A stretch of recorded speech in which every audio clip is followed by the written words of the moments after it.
बबलू पंडित नाम है। बबलू, ये बताइए कि लॉकडाउन लगा था 24 मार्च 2020 को, यानी कि एक साल तक देश के 182 जो देश है दुनिया के, वो पूरी तरह से घरों में कैद हो गए थे। कैसा अनुभव रहा था? देखिए, लॉकडाउन लगाना, प्रधानमंत्री जी ने लॉकडाउन लगाया था वो बहुत ही गलत तरीका था। देखिए, देश में जो 75-82 करोड़ लोग हैं, जो 2014 में कानून बना था भारतीय फूड अधिनियम के तहत, उनको गल्ला मिलता था। ये 82 करोड़ में से 50 करोड़ लोग शर्म हैं, जो मजदूरी करते हैं, उनका पलायन हुआ। सरकार ने उनके लिए कुछ नहीं किया। सरकार ने क्या किया, 72,000 करोड़ रुपया उनके व्यापारी मित्र, सरकार के जो मित्र संबंध के जो व्यापारी थे माननीय प्रधानमंत्री जी के, उनके लिए उन्होंने कर्जा माफ़ किया, लेकिन गरीबों के लिए कुछ नहीं किया।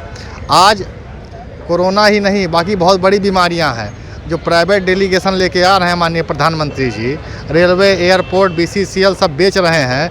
आज 100 रुपये का पेट्रोल हो गया भैया। आप बताइए, इन्होंने रेलवे बेच दिया। आप जानते हैं, हम जब आए थे यहाँ पर एग्ज़ाम देने, जब हम आए थे लखनऊ में, तो हम रात को 4 बजे स्टेशन पर सोए थे। क्यों? कि हमारे पास कहीं जगह नहीं था। आज 50 रुपया प्लेटफॉर्म टिकट कर दिया गया है।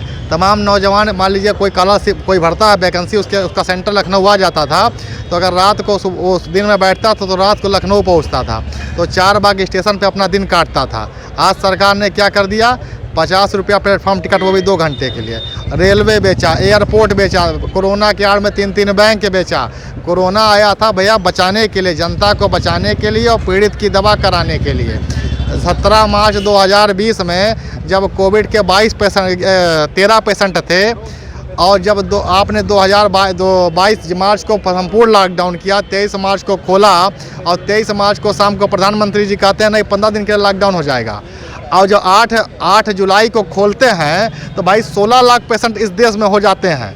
आप बताइए, अगर आप कोई 4 आदमी मारने लगेगा तो आपको 8 आदमी बचा लेगा। 16 लाख आदमी आपको मारेगा तो आपको बचा पाओगे भैया? बचा पाओ? बताइए भाई, पत्थर बचा पाओगे?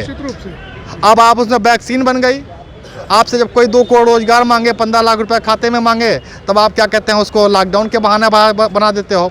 5 राज्य बिहार में चुनाव हुआ, 2.5 लाख, 8 लाख, 10 लाख की रैली हो रही, वहाँ कोरोना नहीं बढ़ रहा है। प्रधानमंत्री जी बंगाल में चुनाव रैली करके आ रहे हैं, कोरोना नहीं बढ़ रहा है। लेकिन उत्तर प्रदेश में कोरोना बढ़ रहा है, महाराष्ट्र में चुनाव नहीं, इनकी गवर्नमेंट नहीं, तो वहाँ कोरोना बढ़ रहा है। यहाँ लॉकडाउन कर दो, वहाँ लॉकडाउन कर दो। गरीब रहता है भैया, मजदूर रहता है, उनकी इच्छा भी जानो ना कि वो बेचारे कैसे जी रहे हैं। आज आप 300 का गैस 800 में दे रहे हो, गरीब आदमी के बारे में नहीं सोच पा रहे हो। ये भी महत्वपूर्ण विषय है भाई साहब। इटली ने अभी एक शोध किया, इटली के वैज्ञानिकों ने, डॉक्टरों ने शोध किया एक कोरोना मृत व्यक्ति पर, उसकी ऑटोप्सी की, उसका पोस्टमार्टम किया, और ये पाया कि वो व्यक्ति कोरोना से नहीं मरा था।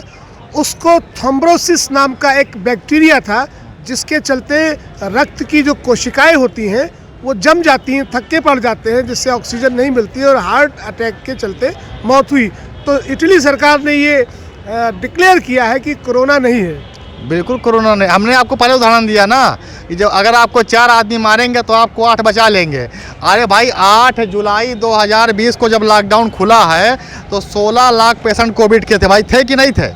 तो 16 लाख से फैलना चाहिए कि नहीं फैलना चाहिए? देश की आबादी 1 अरब 35 करोड़ है भाई, तो 16 लाख लोग 16 आदमी को छुएंगे तो 32 करोड़ होगा, 32 आदमी छुएंगे तो 96 करोड़ होगा। तो बचेगा क्या देश में भैया? कोई बचेगा कोरोना से? अब आप सुनिए, हम बता दें, हमारे जानने वाले हैं, वो बता दे रहे हैं, हम दूसरी घटना नहीं। हमारे एक परिचित है, वो हमारे साथ एक जगह गया तो उनको चेक हुआ तो उनको कोरोना आ गया, तो वहाँ से बेचारे सरकार का होम क्वारंटीन का आदेश आ गया। वो दूसरे जगह चेक कराया, उनको नेगेटिव आ गया। विश्वास ने तीसरी जगह चेक किया, फिर पॉजिटिव आ गया। जब भाई कोरोना है तो 5-5 जगह पॉजिटिव आना चाहिए ना, खाली 15-45 रुपये उनका लेना चाहने के लिए कोरोना आया था। आप बताइए, देखिए कोरोना के लिए आड़ में 3 बैंक गरीबों को ला के प्राइवेट डेलीगेशन पकड़ा देना, यही कोरोना था भैया। और ना इसमें कुछ था, खाली गरीब आदमी को मिटाना। भाई कोरोना तो जो शर्म लोग आ रहे थे, आज अब 8 लाख की रैली कर रहे हैं, लेकिन जो शर्मदाता लोग आज तुमको लाठियाँ पड़ी है भाई साहब। वो देश के मजदूरों पे लाठियाँ पड़ी हैं, देश के किसानों पे लाठियाँ पड़ी है, देश के आप अजीब सिस्टम लगा देते हो। अगर किसान विरोध करेगा पंजाब का तो खालिस्तानी कर दोगे, मुसलमान विरोध करेगा तो आप पाकिस्तानी कर दोगे। भैया ये खालिस्तान और पाकिस्तान के लोग बिना वीज़ा के तुम्हारे देश में घुस कैसे आते हैं? हमको यही बता दीजिए भैया, बिना वीज़ा के घुसा दोगे आप?